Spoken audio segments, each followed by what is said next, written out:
The next question is, which of the following molecules represents the order of hybridization sp2, sp2, sp, sp from left to right atoms? Now the solution. If we consider this molecule CH2, CH, CH,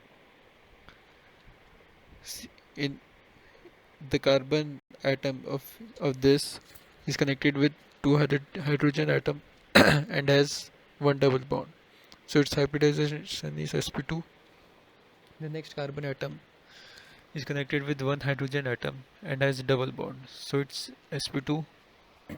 The third carbon atom has triple bond. So its hybridization is sp.